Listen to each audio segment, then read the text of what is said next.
J'ai eu la chance de pouvoir passer 10 jours en Algérie à l'automne 2015 pour enseigner. J'ai pu circuler dans plusieurs villes de ce pays passionnant et y rencontrer de nombreux acteurs.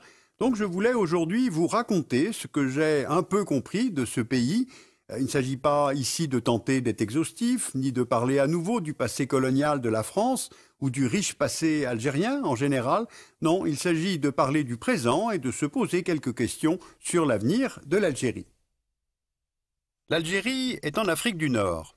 Elle a pour voisin à l'ouest le Maroc, le Sahara occidental revendiqué par le Maroc et la Mauritanie, le Mali et le Niger au sud, la Libye et la Tunisie à l'est, et le pays s'ouvre sur la Méditerranée par une vaste façade maritime.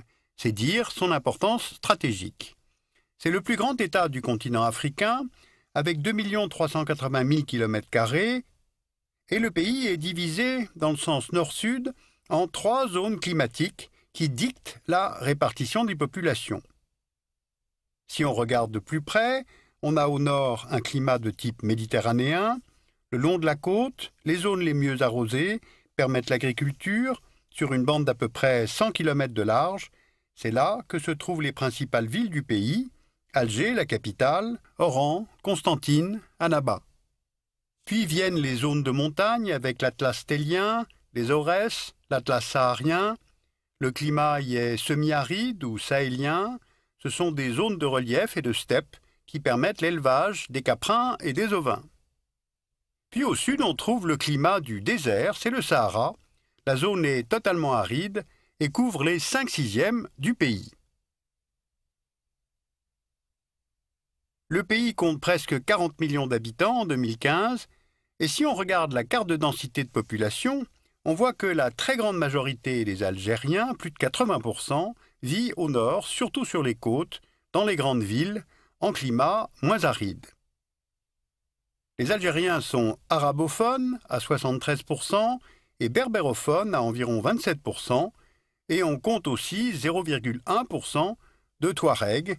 Et enfin, la quasi-totalité de la population est musulmane, comme l'indique symboliquement le drapeau du pays. Bien, alors voyons maintenant comment se porte l'économie algérienne. L'Algérie, c'est un pays agricole, mais on pourrait presque dire était un pays agricole. Car aujourd'hui, la part de l'agriculture dans la formation du PIB est de 10% et le secteur emploie 11% de la population. Le pays produit principalement des céréales, agrumes, oliviers, culture de la vigne, élevage de bétail. L'essentiel du PIB est dû au secteur secondaire, c'est-à-dire l'industrie, qui représente 47% du PIB et 26% de la population active. Et puis enfin, il y a le secteur tertiaire qui contribue à 43% du PIB et emploie maintenant 63% des actifs. Le PIB algérien dépend donc fortement du secteur secondaire, car l'Algérie dispose d'un sous-sol très riche. Du phosphate près de la frontière tunisienne, du minerai de fer le long de la frontière marocaine et sur la côte, dans le massif montagneux du Hogar des mines d'or, de diamants, d'uranium, d'étain. On trouve aussi du zinc, du plomb, du charbon, mais je voudrais me concentrer surtout sur les hydrocarbures. Voici les principaux gisements. Au sud, le bassin de Regan, dans l'est, le bassin d'Edgeley, puis celui de Hassi Berkin et le bassin de Hassi-Mel. Et du fait de ces ressources, l'Algérie est, pour la production, le 9e producteur de gaz au monde en 2014 et le 18e producteur mondial de pétrole. Et au niveau des réserves, elle est dotée de la 16e plus importante réserve de pétrole au monde et des 10e réserves de gaz.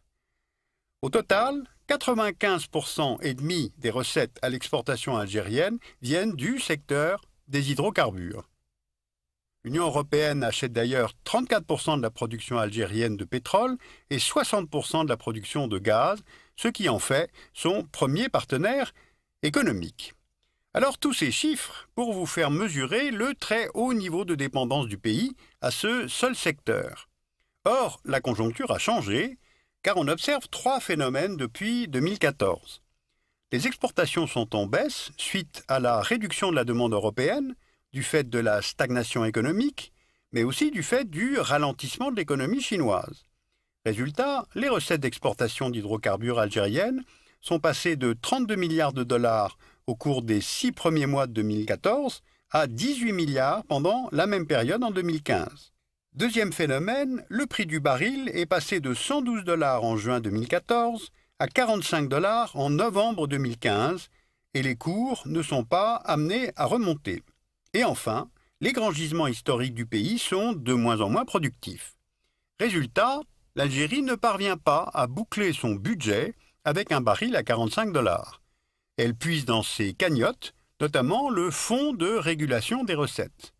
Les réserves de change du pays qui garantissent sa solvabilité sont passées de 179 milliards de dollars en décembre 2014 à 160 milliards en juin 2015.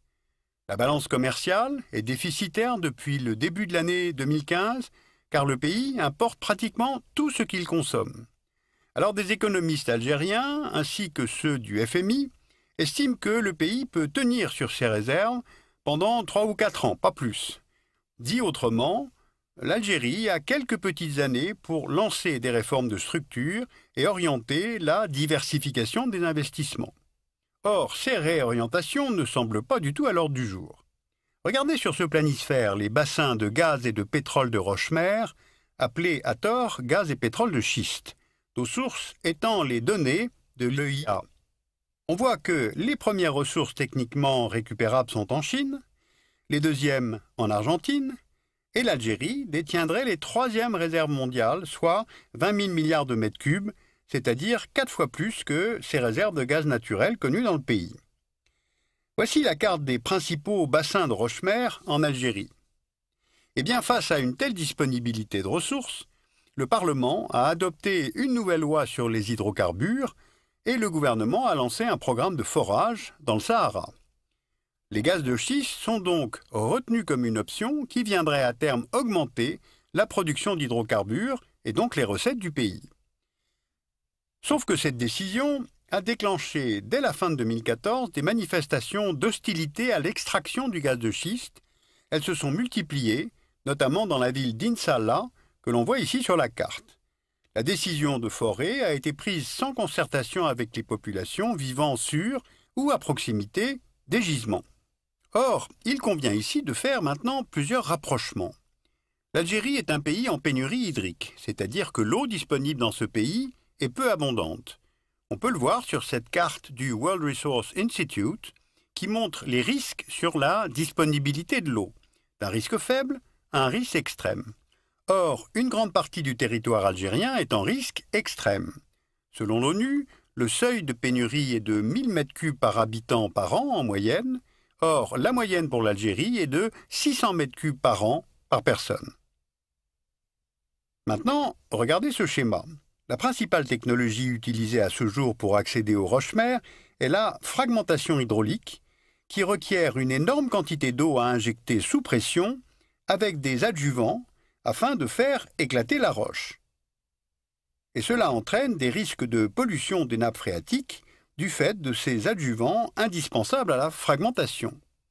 Mais en 2015, face à ces questions techniques et face à ces contestations, les autorités réaffirment avant tout les intérêts de l'État. Or, faut-il vraiment laisser se développer un tel projet sans écouter les mouvements de contestation? Car si on regarde une carte régionale, on voit que depuis quelques années, presque tous les États voisins de l'Algérie sont devenus instables. Le Mali, avec en 2012 cette tentative de former un deuxième État au sein du pays, nommé Azawad, par des mouvements touaregs et récupéré l'année suivante par des mouvements islamistes.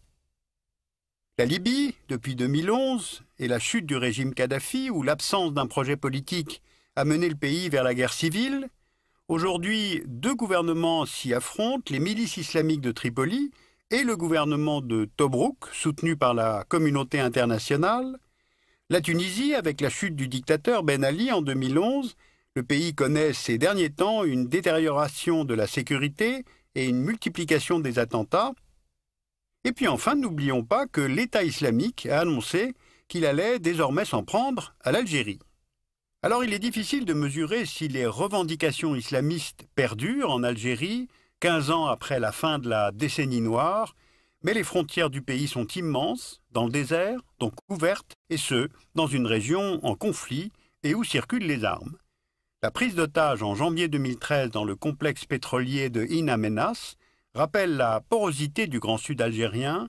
Cette prise d'otage, revendiquée par le terroriste Mokhtar Belmokhtar, a entraîné la mort de 38 civils, algériens et étrangers, travaillant dans le complexe pétrolier, et la mort aussi des 29 terroristes.